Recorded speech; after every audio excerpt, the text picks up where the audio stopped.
Classroom में आपका स्वागत है। आज सबसे पहले आप व्यक्तित्व का अर्थ समझें। जब आप किसी नए व्यक्ति से मिलते हैं और उसके विषय में जो छवि आपके मन में बनती है, उसे उस व्यक्ति का व्यक्तित्व कहा जाता है। किसी भी व्यक्ति का व्यक्तित्व दो भागों में बंटा होता है। पहला बाहरी व्यक्तित्व, जो कि हमें दिखाई देता है, और दूसरा आंतरिक व्यक्तित्व होता है, जो कि हमें दिखाई नहीं देता।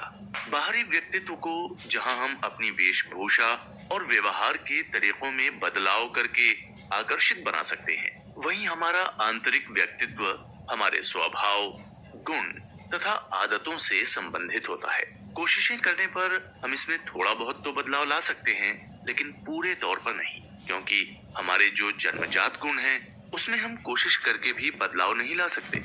उदाहरण के तौर पर मैं आपके सामने अपना ही उदाहरण रखता हूँ। मेरी बचपन से यही आदत रही है कि मैं झूठ नहीं बोल पाता। जब कभी मुझे मजबूरन झूठ बोलना भी पड़ता है, तो मेरी जुबान लड़खड़ाने लगती है और सामने वाला फौरन ताड़ लेता है कि मैं झूठ बोल रहा हूँ। जबकि मैंने ऐसे कई लोग देखे हैं जो बड़े से बड़ा इतनी सफाई से बोलते हैं कि सामने वाला उसे पूरे तौर पर सच मानने लगता है। यहाँ गौर करने वाली बात यह है कि अगर मैं जरा सा भी झूठ नहीं बोल पाता, तो ये मेरे जन्मजात गुण है। इसे मैं अपनी पुरजोर यानी भरपूर कोशिशों के बावजूद भी नहीं बदल सकता। यहाँ आंतरिक व्यक्तित्व के बारे में मैं एक बात खास तौर पर कहना चाहूंगा कि मनुष्य के व्यक्तित्व को प्रभावशाली बनाने में उसके बाह्य व्यक्तित्व से ज्यादा आंतरिक व्यक्तित्व का योगदान होता है। उदाहरण के तौर पर आप गंगा नदी को ही देखिए।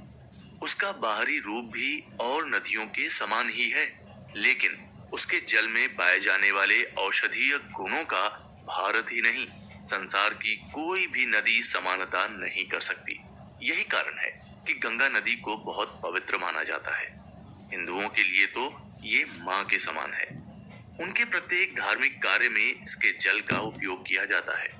आप कौवा और कोयल को देखिए, दोनों एक से रंग के हैं, लेकिन अपने गुणों के कारण अच्छे और बुरे समझे जाते हैं। इन्हीं उदाहरणों को सामने रखते हुए हम ये कह सकते हैं कि एक प्रभावशाली व्यक्तित्व के लिए बाह्य तथा आंतरिक दोनों गुणों का ही होना आवश्यक है। आपकी आसानी के लिए पुस्तक को 8 भागों में बांटा गया है। अच्छा लगा सुन के, लेकिन इसके